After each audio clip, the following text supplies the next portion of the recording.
planted those roses with real hope. You watered them, fed them, pruned them, and waited. But instead of flowers, all you got was a bush full of leaves. Green, healthy-looking leaves.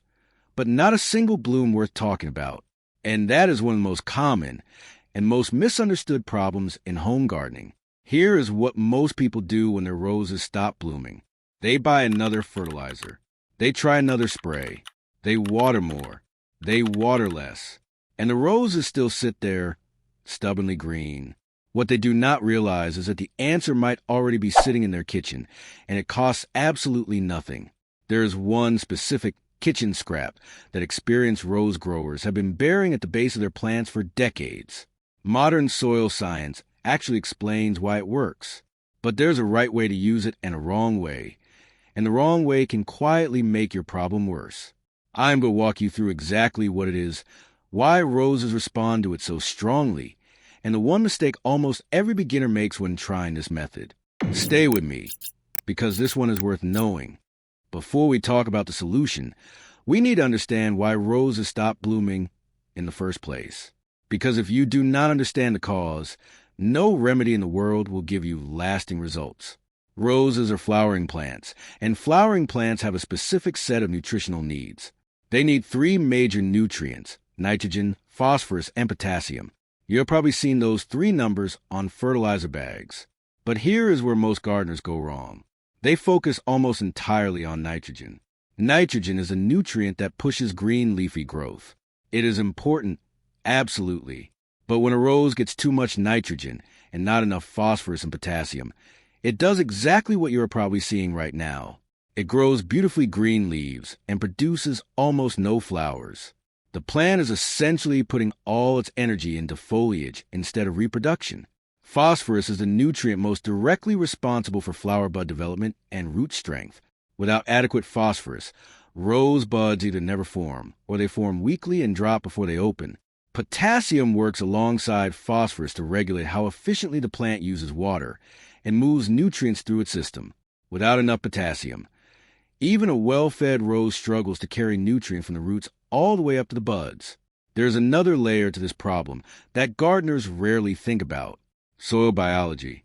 The beneficial microorganisms living in your soil play a critical role in breaking down organic matter and making nutrients available to plant roots.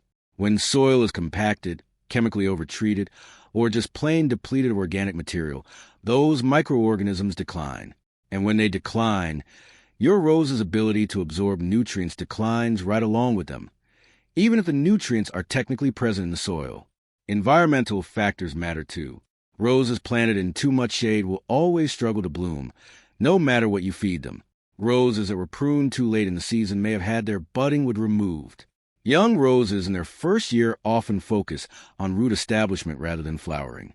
And roses that experience drought stress during the critical budding period in late spring will often abort their flower buds entirely to conserve energy. So before you blame your soil or your feeding routine, take a moment to honestly assess whether any of those factors apply to your situation. Because the kitchen scrap method we are about to cover works best when the growing conditions are otherwise reasonable. The kitchen scrap is banana peels. Specifically, fresh or dried banana peels buried shallowly in the soil at the base of your rose bushes. Now, I know what some of you are thinking. That sounds too simple. But stay with me, because the science behind this is genuinely solid. A single banana peel contains meaningful amounts of potassium, phosphorus, calcium, and magnesium. These are not trace amounts. Potassium content in banana peels has been measured at roughly 42% of the peel's dry weight in various agricultural studies. Phosphorus, calcium, and magnesium are all present in smaller, but still significant quantities. These happen to be almost exactly the nutrients that a blooming rose needs most, and the nutrients that are most commonly depleted in garden soil over time. When you bury a banana peel in the soil near your rose's root zone, soil microorganisms begin breaking it down relatively quickly. As the peel decomposes, it releases those nutrients gradually into surrounding soil. It also adds organic matter, which improves soil structure and feeds the beneficial microbial community we talked about earlier. This is not a sudden dramatic surge of nutrients. It is a slow, steady, gentle release that the plant can actually absorb and use effectively. Potassium in particular has a direct and well-documented relationship with flower production. It activates enzymes within the plant that are responsible for building proteins and carbohydrates, which are the actual building blocks of flower tissue. It also strengthens cell walls throughout the plant, which helps buds develop fully and hold up through weather fluctuations. Phosphorus signals a plant to shift its energy from vegetative growth toward reproductive growth, meaning flowers and roots rather than leaves and stems. Together, these nutrients essentially send a message to the rose plant that conditions are right for flowering. The plant responds by directing its energy where you actually want it to go. Calcium, which is also present in banana peels, plays a quieter but important supporting role. It strengthens cell walls and helps prevent bud blast, which is when rose buds begin to form but collapse or brown before they open. Magnesium supports chlorophyll production, which keeps the leaves green and healthy, so the plant can continue photosynthesizing efficiently throughout the bloom cycle. There is also evidence from composting research that banana peel material breaks down faster than many other organic amendments, which means the nutrients become available in the soil relatively quickly, usually within 2 to 4 weeks depending on your soil temperature and moisture levels. Now, let us talk about how to actually do this correctly, because the method matters. Start by collecting your banana peels over a few days. Fresh peels work well. Dried peels work even better because they are more concentrated, and they break down in a slightly more controlled way. To dry them, simply lay fresh peels on a baking sheet in a low oven at around 200 degrees Fahrenheit for about an hour until they are brittle and dark. You can also air dry them in a warm, sunny spot for several days. Once dried, you can crumble them into smaller pieces, which speeds up decomposition in the soil. When you are ready to apply, go to the base of your rose bush. You want to work about 6 to 8 inches away from the main stem. Do not bury anything right up against the stem itself. That can introduce moisture and potential rot right at the crown of the plant, which is the last thing you want. Using a hand trowel, dig small holes or a shallow trench about 3 to 4 inches deep. Do not go deeper than 4 inches. Rose feeder roots are relatively shallow, and you do not want to damage them by digging aggressively. Place your banana peel pieces or crumbled dried peel into the holes and cover them back over with soil. For an average-sized rose bush, 2 to 3 banana peels worth of material is a reasonable amount per application. Water the area gently after burying the peels. Moisture activates the microbial decomposition process. Without adequate moisture, the peels will just sit there without breaking down, and the nutrients will not release into the soil. Repeat this process every 3 to 4 weeks throughout the active growing season, which in most of the United States, Canada, and the United Kingdom runs from early spring through late summer. Do not continue this application into late fall. At that point, you want your roses to begin hardening off for winter, and stimulating new growth or new budding cycles too late in the season can leave tender new growth vulnerable to frost damage. There are a few important things to avoid. Do not simply lay banana peels on top of the soil surface. Exposed peels attract pests, particularly slugs, fruit flies, and in some areas, larger animals. Always bury them.